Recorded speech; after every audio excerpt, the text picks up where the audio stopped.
시간 함께 보십니다. 203페이지 찾으셨죠?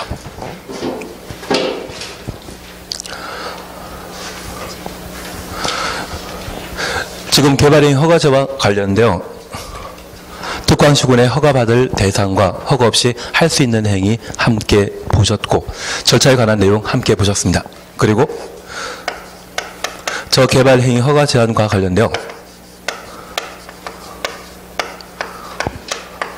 성장관리 방안을 함께 보셨는데 여기 성장관리 방안은 지금 당장 개발하는 곳은 아니지만 미래 장래 개발 가능성이 높은 곳에 해당 토지 소유자 마음대로 개발 행위를 시행하게 하면 난개발 현상이 발생할 수 있습니다.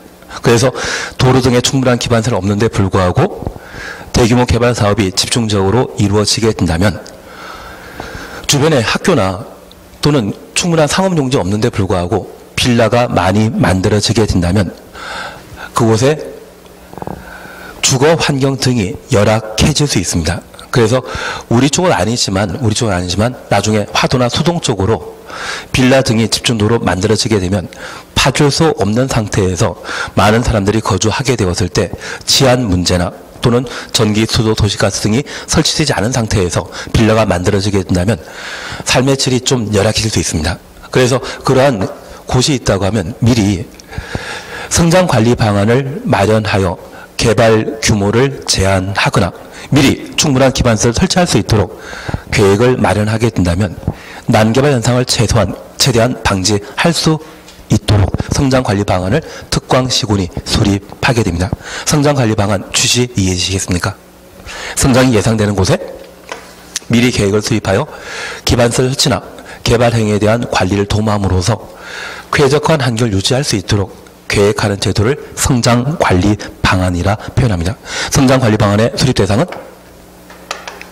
유보용도와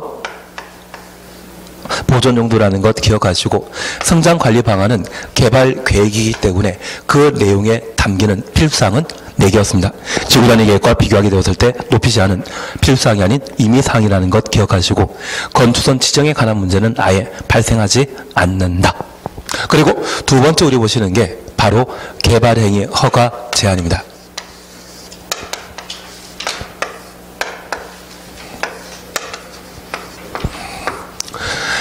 토지 소유자의 개발 행위는 원칙적으로 할 수 있습니다.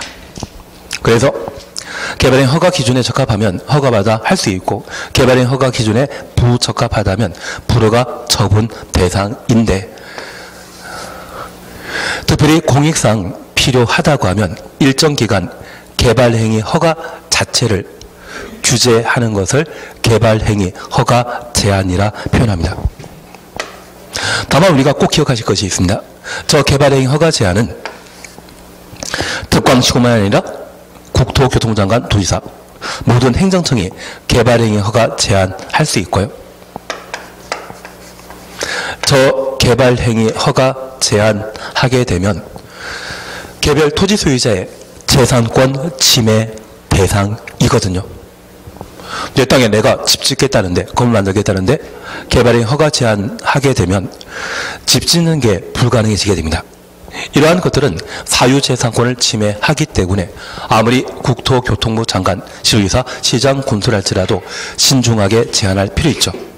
국토교통부 장관은 정치가일 뿐 부동산 전문가 못 됩니다. 그래서 이러한 개발행위 허가 제한 시에는 도시계획위원회 심의 절차 거쳐 개발행위 허가 제한 지역을 지정 고시할 수 있습니다. 왜 도시계획위원회 심의 거치는지 이해되신 겁니다. 그리고 이 개발행위 허가 제한하고자 한다면 제한하기 위한 목적이 필요한데 이 개발행위 허가 제한하게 되면 해당 지역은 현 상태 그대로 유지되죠. 특별히 보전이 필요하다고 하면 개발행위 허가 제한할 수 있습니다. 그리고 두 번째,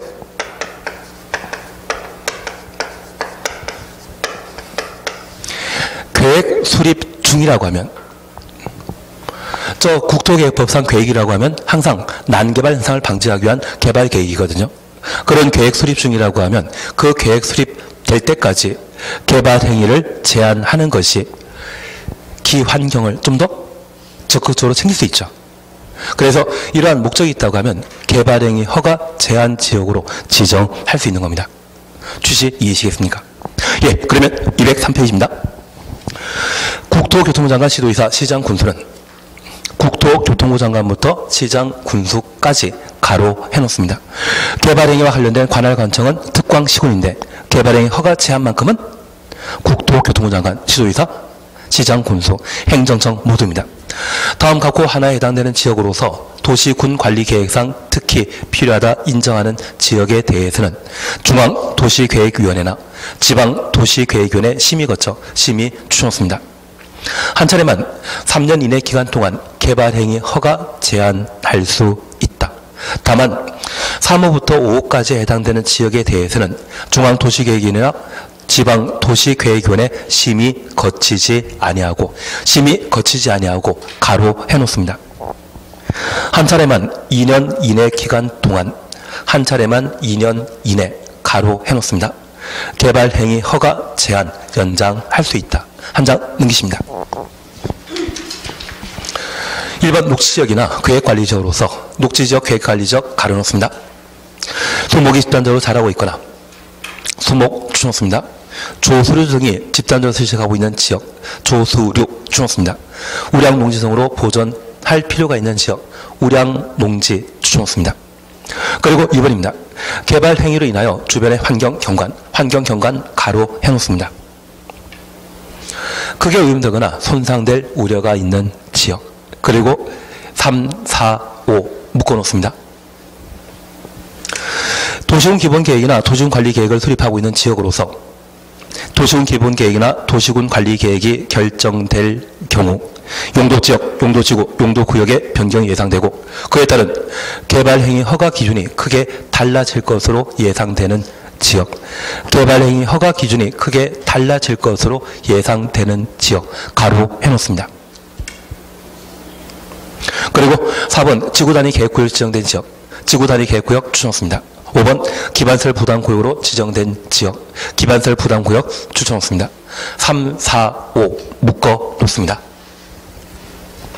그러면 첫 번째 우리 봐주실 것이 개발행위 허가 제한 지역은 국토교통부 장관, 지도의사, 시장, 군수가 도시계획위원회 심의 거쳐 개발행위 허가 제한 지역 지정할 수 있는데 국토교통부 장관이면 중앙도시계획위원회 심의 거쳐야 되고 시장, 군수라면 지방도시계획위원회 심의 거쳐야 됩니다. 시장, 군수가 개발행위 허가 제한할 때 중앙도시계획위원회 심의 절차 거친다고 하면 그 자체가 잘못된 것으로 판단하십니다. 그리고 두 번째입니다. 개발하지 않고 아끼고 보존할 대상으로 우리 황진이와 이화담이라는 서화담이라는 분 들어본 적 있으시다면 청산리 녹개수야라는 말도 기억나시죠? 청산리 녹개, 역시 우리는 안소가 나왔습니다. 그래서 청산리 벽개수이지만 지금은 청산리 녹개수입니다. 저 청산리 녹개수라고 하면 아주 자연경관이 수려한 곳으로서 개발하면 된다, 안 된다? 안 된다. 그래서 조수류나 우량농지 그리고 수목이 잘 자라 보존 필요한 곳이 있다고 하면 개발행위 허가 제한지역으로 지정할 수 있습니다. 그래서 청산리 녹개수, 그래서 녹지지역과 계획관리지역으로 우량농지, 조수류, 수목을 보호할 필요가 있다고 하면 개발행위 허가 제한지역으로 지정할 수 있고 저 개발행위로 환경경관이 훼손되거나 오염될 우려 있다고 하면 개발행위 허가 제한적으로 지정할 수 있다. 그래서 보존 목적이라고 하면 개발행위 허가 제한적으로 지정할 수 있다는 것 잡아내셔야 됩니다. 그리고 두 번째입니다. 도시군 기본계획과 도시군 관리계획을 도시군 계획으로 통칭하고 있는데 새로 도시군 기본계획과 도시군 관리계획을 수립 중인 곳으로서 수립 이후 개발행위 허가 기준이 크게 변경될 상황이라고 하면 개발행위 허가 제한적으로 지정할 수 있습니다. 그래서 좀 전에 주거지역이었던 곳을 농림지역으로 용도지역 변경하거나 농림지역인 곳을 주거지역으로 용도지역 변경할 상황으로서 개발행위 허가와 관련된 각종 기준이 크게 달라질 것으로 예상되는 곳이라면 개발행위 허가 제한지역으로 지정할 수 있는 겁니다. 그래서 개발행위 허가 기준이 현저히 크게 변경될 수 있는 곳이라면 개발행위 허가 제한지역으로 지정할 수 있다. 그리고 두 번째입니다. 지구 단위 계획 구역을 지정했으면 3년 이내 지구 단위 계획을 수립하여야 하고, 수립하지 않으면 3년 되는 다음날 효력 상실한다. 그래서 지구 단위 계획 구역은 지구 단위 계획 수립 중인 곳이기 때문에 계획 수립할 때까지는 함부로 개발하지 못하도록 개발행위 허가 제한적으로 지정할 수 있습니다. 그리고 기반시설 부담 구역, 아직 다 공부 안 하셨는데 저 기반시설 부담 구역은 기반시설 부담 구역 지정하면 1년 내 기반시설 설치 계획을 수립하여야 하고, 수립하지 않는다면 1년 되는 다음날 효력 상실하게 됩니다. 그래서 이 세 가지 계획 수립 중인 곳이라고 하면 개발행위 허가 제한 지역 지정할 수 있는데, 지금은 아니지만 한 3월달 공부하시다 보면 춘곤증 때문에 잠을 쫓아내기 위해서는 뭐 해야 되겠습니까? 기지개를 키는 경우가 있거든요. 그래서 기지개에 해당되게 된다면 개발행위 허가 제한적으로 지정할 수 있다. 기반시설 부담구역으로 지정되거나 지구 단위 계획구로 지정되었거나 도시군 기본계획과 도시군 관리계획 수립 중인 곳으로서 결정 시에 개발행위 허가 기준이 크게 변경될 상황이라면 기반시설 부담구역으로 지정할 수 있는 겁니다. 기지개 되시겠습니까? 기지개입니다. 그리고 이렇게 개발행위 허가 제한 지역으로 지정했다면 그 기간은 1회 3년 범위 내 개발행위 허가 제한 지역으로 지정할 수 있고, 연장하게 되면 1회 2년 범위 내 연장할 수 있는데, 저 연장 가능한 것은 어디만? 기지개만. 그러면 다시 우리가 이해하실 것이 있습니다. 최초 개발행위 허가 제한지역 지정할 때는 도시계획위원회 심의 거쳐야 했지만 연장하게 되면 그 연장은 상황 변화 없죠. 최초의 개발행위 허가 제한지역 지정하게 되면 사유재산권을 침해할 수 있기 때문에 국토교통부 장관은 도시계획위원회 심의 절차 거쳐 개발행위 허가 제한지역으로 지정할 수 있지만, 이를 연장하게 되면 상황 바뀌는 것 없습니다. 그래서 저 개발행위 허가 제한 지역을 지정할 때는 도시계획위원회 심의 거친다, 생략한다? 생략하는 겁니다. 요것 잡아주시는 게 시험거리입니다. 그래서 여기 개발행위 허가 제한과 관련되어 첫 번째, 개발행위와 관련된 관할청은 항상 특광시군인데 여기에서만 모든 행정청이 관할관청이 된다라는 것 기억해 주시고, 저 개발행위 허가 제한할 때 도시계획위원회 심의 거쳐 개발행위 허가 제한 지역을 지정할 수 있지만 기지개에 해당되어 기간 연장 시에는 도시계획위원회 심의 생략한다라는 것 봐놓습니다. 그러면 청산리 녹계수는 최대 개발행위 허가 제한 지정할 때 몇 년간만? 3년만. 지구 단위 계획 구역으로 지구 단위 계획 수립 중이라고 하면 최대 몇 년? 3년 플러스 또 2년 하다 보면 5년 동안 개발행위 허가 제한 지역으로 지정할 수 있죠. 기지개 최대 제한 기간은 5년이고요. 청산리 녹계수라고 하면 3년만. 그래서 제한 기간을 각각 구분하시는데 개발행위 허가 제한 기간은 1회 3년 범위 내 기간 제한할 수 있고 2년 범위 내 기간 연장할 수 있습니다. 최대 제한 기간이 5년인 것은 기지개만, 녹지지역과 계획관리지역의 보전 목적이라고 하면 최대 3년간만 제한할 수 있는 거죠. 그거 잡아주시는 게 여기입니다.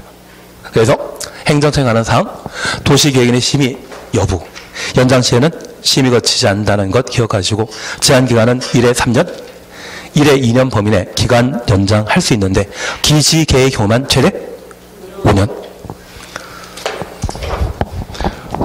오랜 시험에 나올 겁니다. 한번 꼭 봐놓으셔야 됩니다. 그리고 제한 절차에 대해서는 그냥 지나가십니다. 그리고 4번 공공시설 귀속 안 합니다. 관련 인허가 의제 안 합니다. 그리고 202페이지 이행보증금 찾으셨죠? 이행보증, 개발행위의 이행보증 찾으셨죠? 지방자치단체는 이행보증금 예치한다, 안 한다? 안 한다. 이행보증금 오직 누구만? 민간만. 그것만 보시는 게 여기입니다. 그래서 개발행위 허가와 관련된 이행보증에 있어서는 민간만 이행보증금 예치한다. 202페이지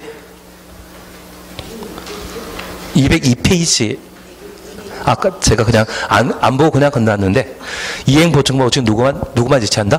민간만. 그것만 확인 없습니다. 그리고 203페이지에는 개발행위 허가 제한 함께 보셨고요. 그 내용에 관한 사항들 함께 정리하셨습니다. 그리고 208페이지 봐주십니다. 6. 준공검사 찾으셨죠? 준공검사 대상은 토지 분할과 물건 쌓아놓는 일은 준공사 대상 2단이다. 아니었습니다.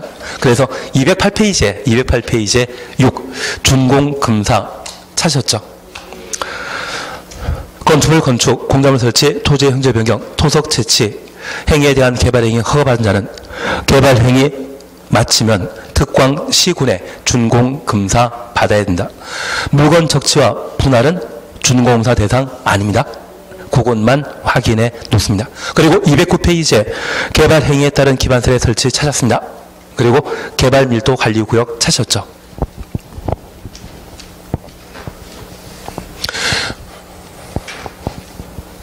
개발행위 허가제와 관련되어 세 번째 우리 보실 것이 기반시설 연동제입니다.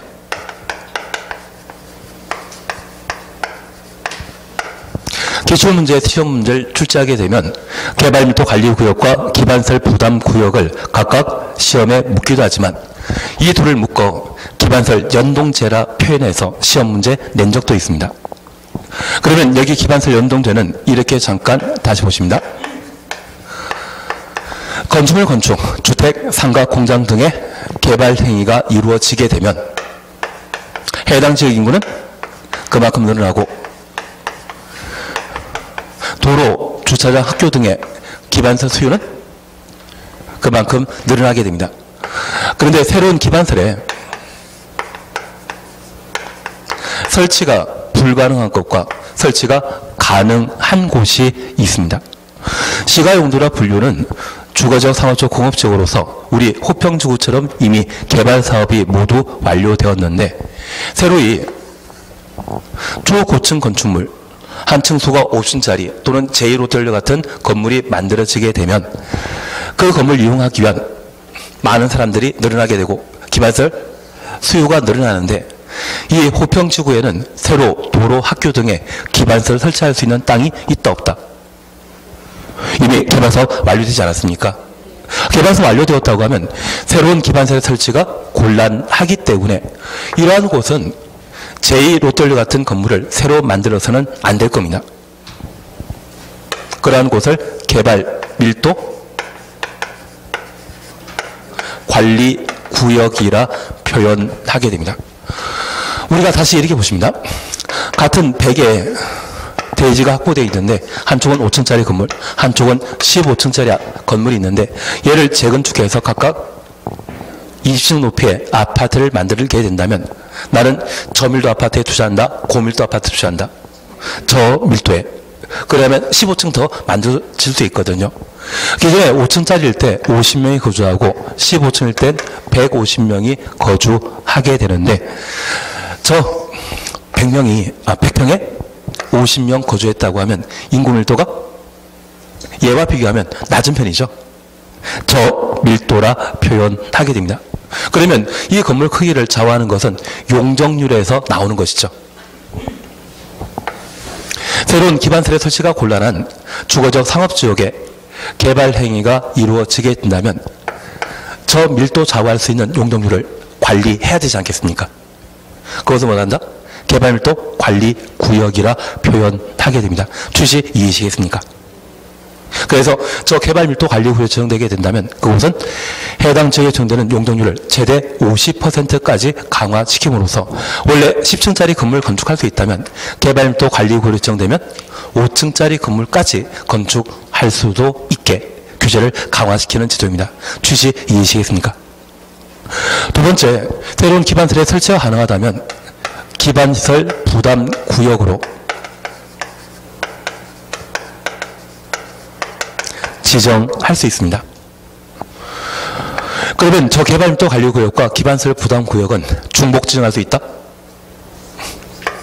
설치할 수 없는 곳과 설치할 수 있는 곳을 같은 장소에 중복 지정하는 것은 불가능하죠. 그래서 개발밀도 관리구역과 기반시설 부담구역은 중복하여 지정할 수 없습니다. 동전의 양면 관계라는 것 이해해 놓습니다. 이해되셨습니까? 그러면 얘는 개발 행위와 관련되어 기반시설 설치 여부에 따라 개발밀도 관리구역과 기반시설 부담구역으로 구분한다 해서 기반시설 연동제. 개발 행위는 기반시설 꼭 필요로 하거든요. 기반시설 연동제 이해되시겠습니까? 그러면 첫 번째 우리 보시는 게 바로 개발밀도 관리구역입니다.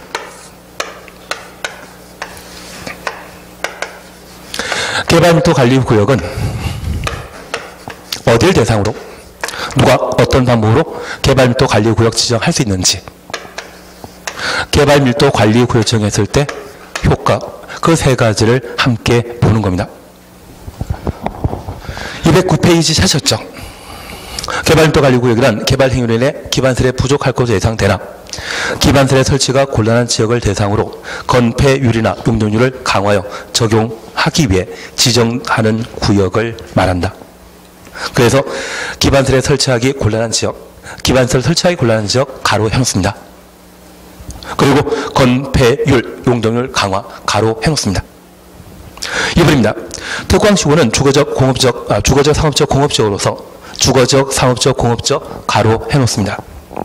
개발 행위로 기반설의 처리, 공급, 수용 능력이 부족할 것으로 예상되는 지역 중에 기반설의 설치가 곤란한 지역을 기반설 설치가 곤란한 지역 가로 해놓습니다. 개발밀도 관리구역으로 지정할 수 있다. 한 장 넘기십니다.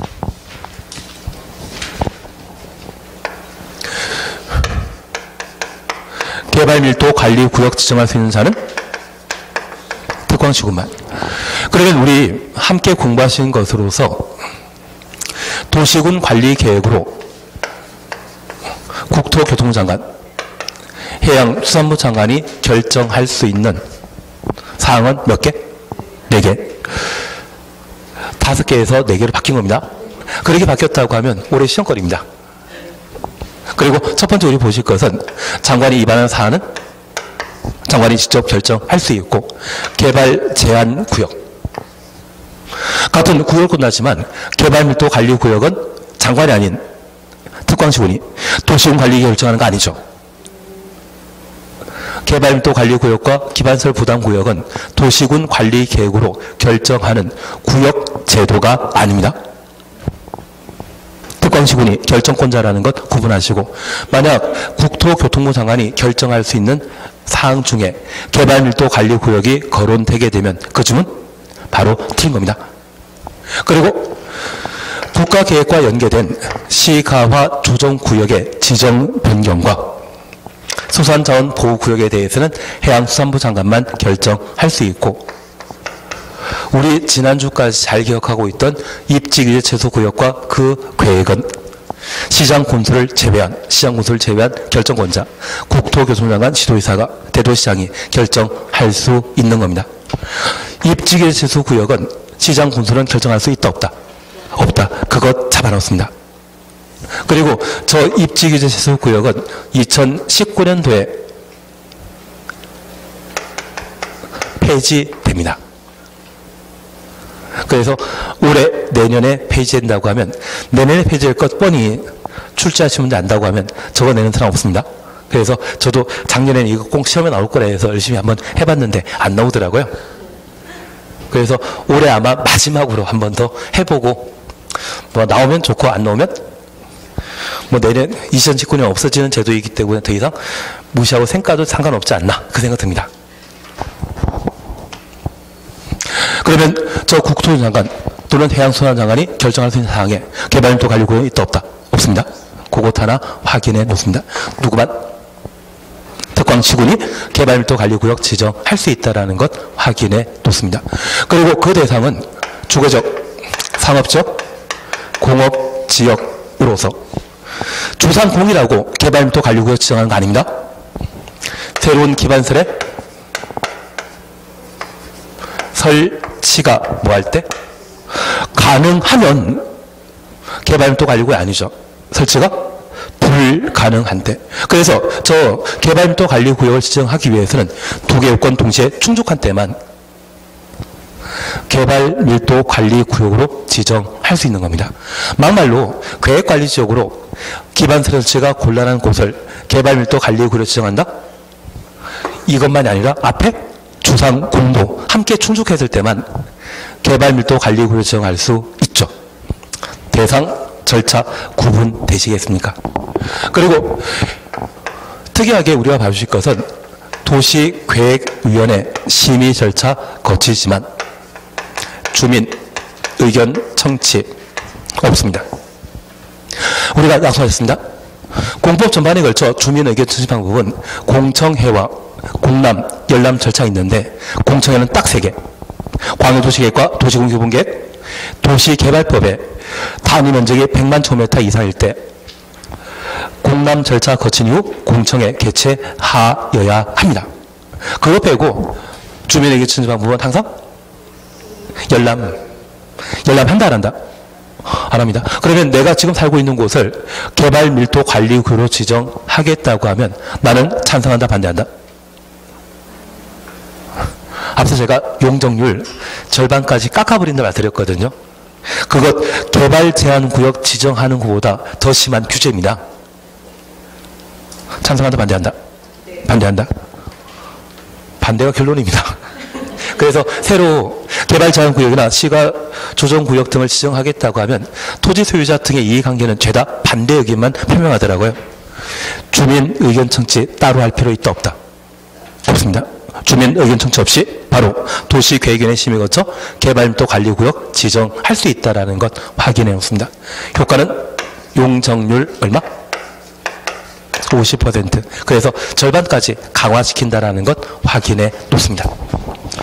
4번 지정 기준에 대해서는 나중에 천천히 문제 풀 때 잠깐 한번 보게 될 겁니다. 5번 그냥 지나가시고 6번 개발밀도 강화 범위 찾으셨죠. 특광시구는 개발밀도 관리구역에 대통령령이 정하는 범위에서 건폐율, 용적률, 대통령이 정하는 범위에서 건폐율, 용적률 강화 가로 해놓습니다. 적용한다. 대통령령이 정하는 범위라 함은 당의 용도지역에 적용되는 용적률 최대 한도의 50%를 말한다. 용적률 최대 50% 가로 해놓습니다. 우리가 잠깐 구분해 주실 것이 있는데요. 법은 중앙에서 만들게 되는 법률과 명령으로 구성되고 이 명령과 관련되어서는 대통령이 만드는 명령과 장관이 만드는 명령으로 각각 구분하게 되는데 이 법률에서 정한 사항을 법령에 위임하는 경우가 있습니다. 그래서 우리 방금 대통령이 정하는 범위에서 건폐율, 용적률 강화할 수 있다. 그리고 저 대통령에서는 용적률을 50% 강화할 수 있다. 이런 표현을 각각 살펴보셨습니다. 만약 내가 자제분에게 용돈 1,000원 주면서 오뎅, 떡볶이, 순대 사 먹으라고 하면 그 자제분은 저천원 가지고 오뎅 2개를 사 먹었을 때 시킨 대로 한 것이죠. 이거 타당한 겁니다. 그런데 이 세 가지 사 먹으라고 이야기했는데 저천원 가지고 학용품을 사서 자기 공부하는데 사용했다고 하면 부모님 말씀을 안 들은 것이죠. 이거 부당한 것이죠. 말도 안 되는 이야기 들은다 봅니다. 그래서 우리가 이해하실 것은 여기 법률에서 규제를 가하게 둔다고 하면 그 규제 형태와 관련되어 대통령령이란 말 나오게 되면 50%의 말 들어가는 거 아닙니다. 그래서 그냥 건폐율 용적률 개발밀도 관리구역에서는 강화할 수 있다. 건폐율 대통령이 정하는 범위에서 강화할 수 있다. 그 점 맞다 틀리다. 맞습니다. 그런데 구체적으로 50%란 표시가 나오게 된다면 오직 뭐만? 용적률만. 만약 시험에 건폐율, 용적률을 50% 강화할 수 있다. 이 말하면 됩니다. 실질적으로 강화하는 것은 뭐만? 용적률만. 그래서 퍼센트지가 나오면서 용적률을 강화한다는 것은 맞지만 건폐율과 용적률을 50% 강화한다고 하면 그 점은 틀린 겁니다. 차이 이해되시겠습니까? 그것만 주의해 주시면 됩니다. 그리고 이번 기반설 부담구역입니다. 양가로 1번 찾으셨죠? 기반설 부담구역이란 개발밀도 관리구역 외 지역으로서 개발밀도 관리구역 외 지역 가로 해놓습니다. 개발 행위로 인한 도로 등의 기반설 설치가 필요한 지역을 대상으로 기반 설치하거나 그에 필요한 용지를 확보하기 위하여 지정 고시하는 구역을 말한다.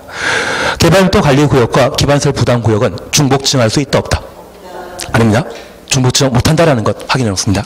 그리고 박스에는 기반설 부담구역에 설치할 수 있는 기반설 종류를 각각 열거하고 있는데 4번 학교 찾으셨죠?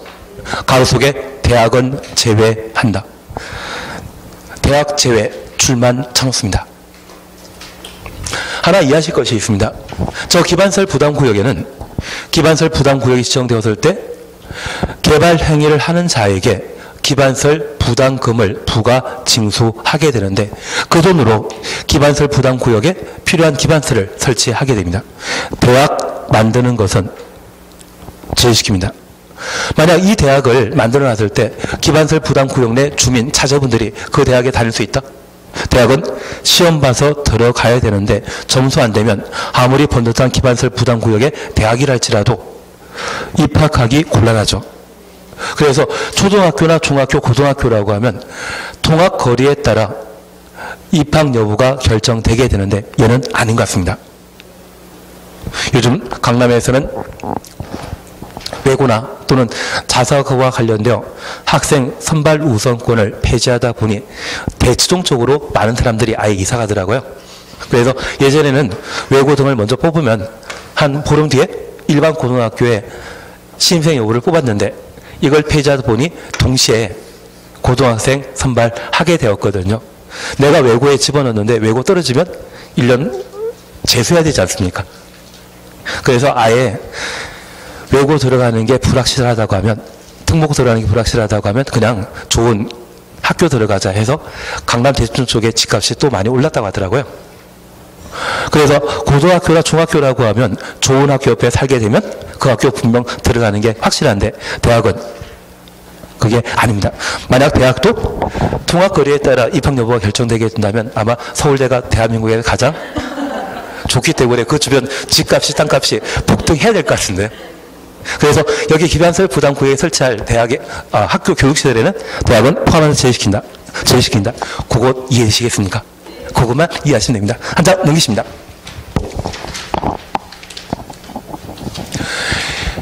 이제 기반설 부담구역과 관련되어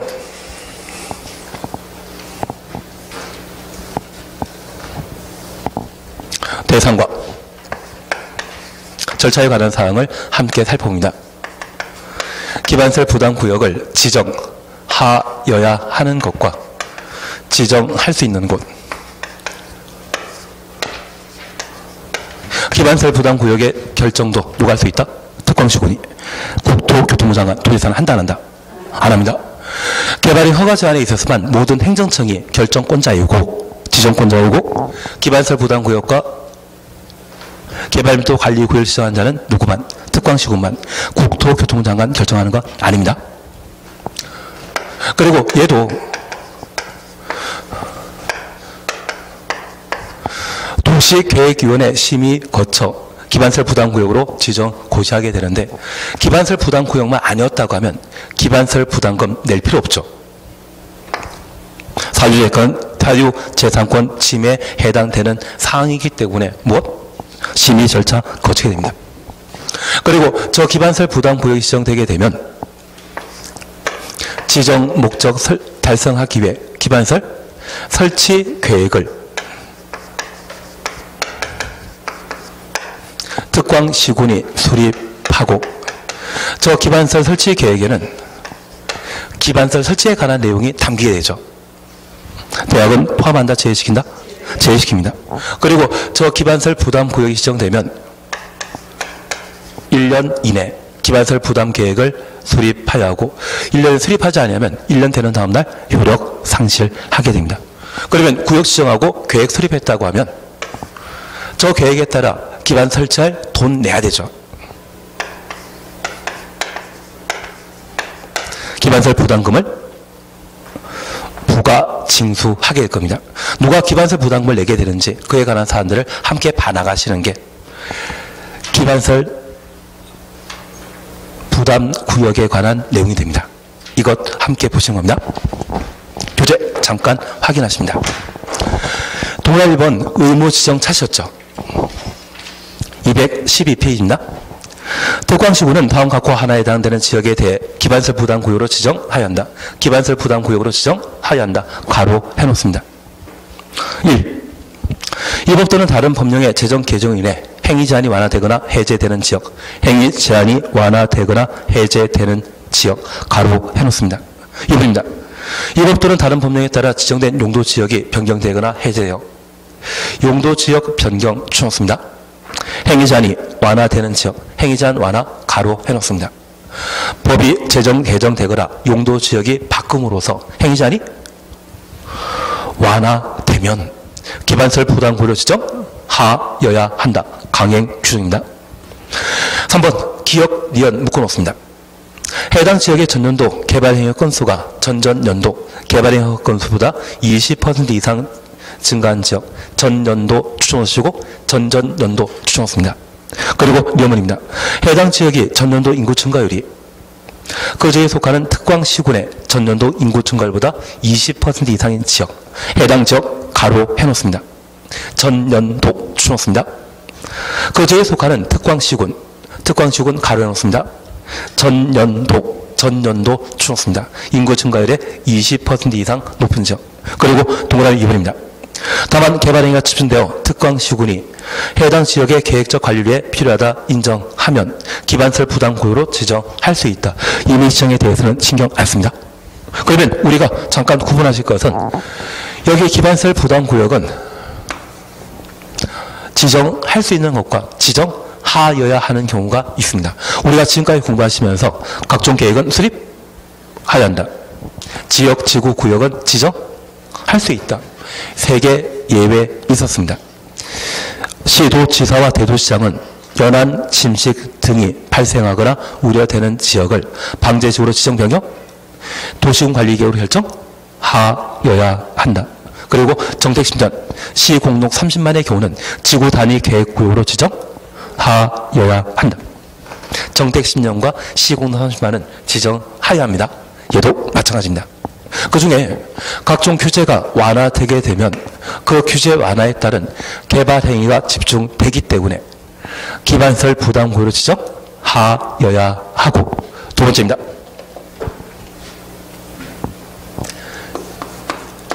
인구 증가율과 개발 행위 허가 건수입니다. 지금 우리가 앉아 있는 곳이 남양주시 호평지구이거든요. 저 호평지구에 2016년도에 개발행위 허가 건수가 100건이었는데 2017년도 한 해 동안 개발행위 허가 건수가 120건, 125건이었다면 전년도 비교할 때 개발행위 허가 건수가 20% 이상인 지역이죠. 그러면 남양시장은 2018년도에 이 호평지구에 대해서는 기반설 부담구역으로 하여야 한다. 이해되시겠습니까? 그래서 여기 개발의 건수는, 허가 건수는 전년도와 전전년도를 비교하는 것이 특징입니다. 그리고 두 번째입니다. 여기 인구 증가율과 관련되어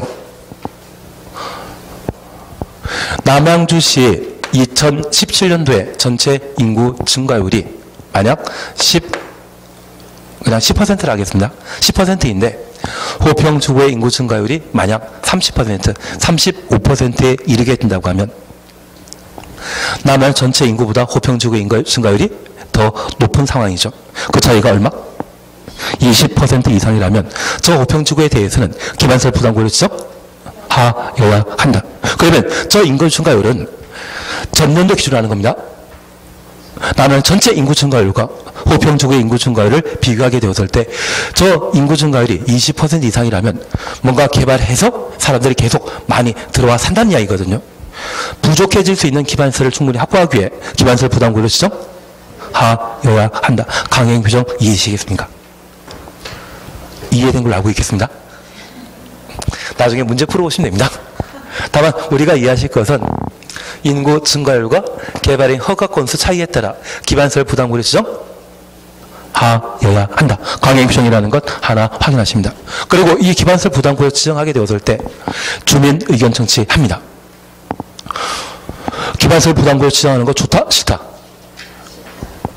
예, 싫어하는 사람도 계시지만 지금 현재 인구 증가율이 다른 지역과 다른 상태입니다. 이곳에 학교 하나도 없습니다. 도로 왕복 2차선입니다. 그런데 계속 빌라 등이 만들어짐으로써 사람이 늘어나게 된다고 하면 교통체증 현상 심각하게 겪을 수 있거든요.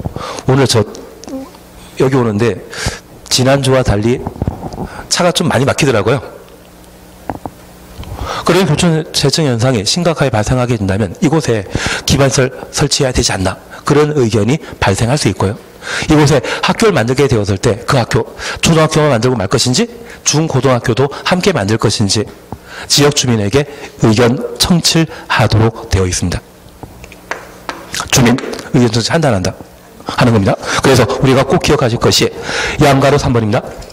기반설 부담구역의 지정 절차 사셨죠? 득광시구는 기반설 부담구역을 지정 변경하려면 주민 의견 들어야 하며 가로해 놓습니다.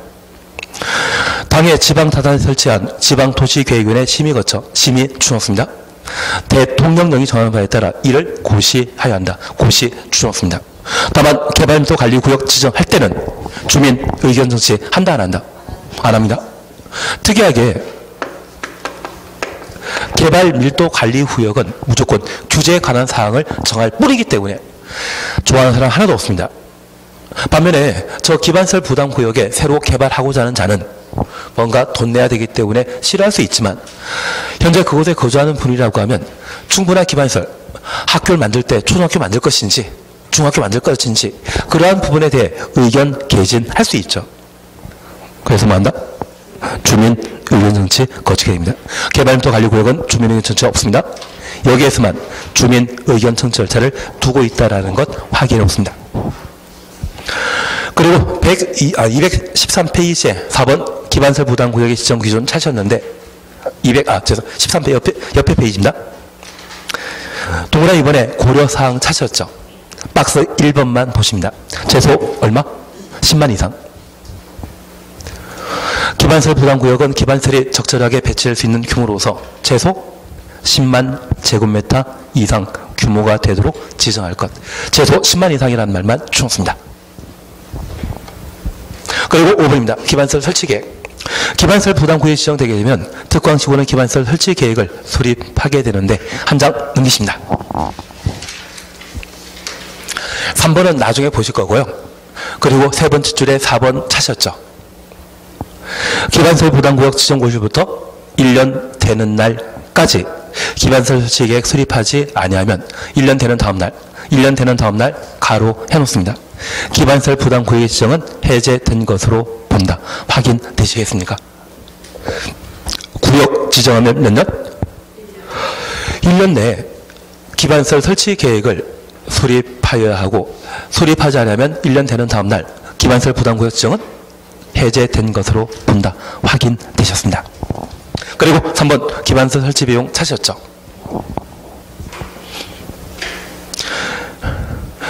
양가로 1번입니다. 기반설 설치 비용이란 대통령령이 정하는 시설, 가로 속에 다만 국가 지방자치단체가 건축하는 건축물은 제외한다. 국가 지방자치단체가 건축하는 건축물 제외, 가로만 해놓습니다. 신축, 증축 추천했습니다. 행위로 인해 유발되는 기반 설치하거나 그에 필요한 용지를 확보하기 위해 부가 징수되는 금액을 말한다. 그래서 기반설 설치 비용, 지금은 그냥 넘어가십니다. 국가 지방자치단체만 제외한다, 면제한다. 왜 그런지는 천천히. 지금 이것 하면 이행보증금을 정리하는 게 한순간에 붕괴될 것 같아서 함부로 말씀을 못 드리겠습니다. 그래서 국가 지방자치단체 제외한다라는 것만 하나 확인하십니다. 그리고 양가로 2번 찾으셨죠? 기반설 부담구역의 기반설 설치 비용의 부과 대상인 건축행위는 단독주택 등으로 연면적 200제곱미터 초과, 가로 속에 기존 건물의 연면적 포함합니다. 신축, 증축 행위로 한다. 신축, 증축 추천했습니다. 다만 기존 건축을 철거하고 신축하는 경우 기존 건축물의 건축 연면적을 초과하는, 기존 건물의 건축 연면적 초과는 가로 해놓습니다. 건축 행위만 부과 대상으로 한다. 예, 이제 요것 잠깐만 확인하십니다. 기반설 부담구역을 지정했는데 그 기반설 부담구역에 이번에 연면적 150m의 주택을 신축하게 되었다면 기반설 부담건 부과 대상 이다 아니다? 아닙니다. 신축, 증축 행위가 부과 대상이지만 연면적 얼마? 200 초과할 때. 그래서 우리 공동구 설치 대상은 면적 200만 제곱미터 초과는 도시개발 사업의 경우 그 시행자는 공동 설치해야 한다. 그때 200만 초과란 말 기억나신다면 여기에서도 200 초과.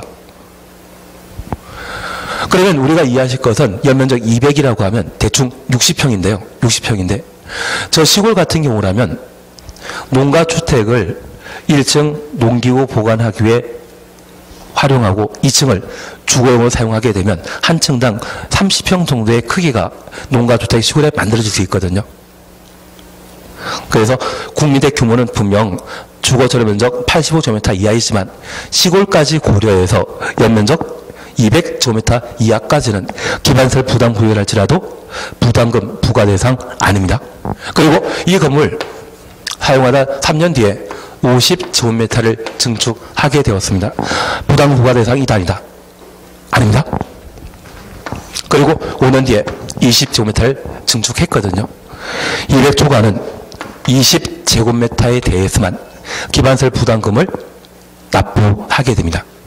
그러면 기존 건축물이 연면적 220이었는데 얘를 전부 철거하고 250을 만들 수 있죠. 250 만들었다고 하면 기존 220까지는 기반설 부담금 낸 상태이거든요.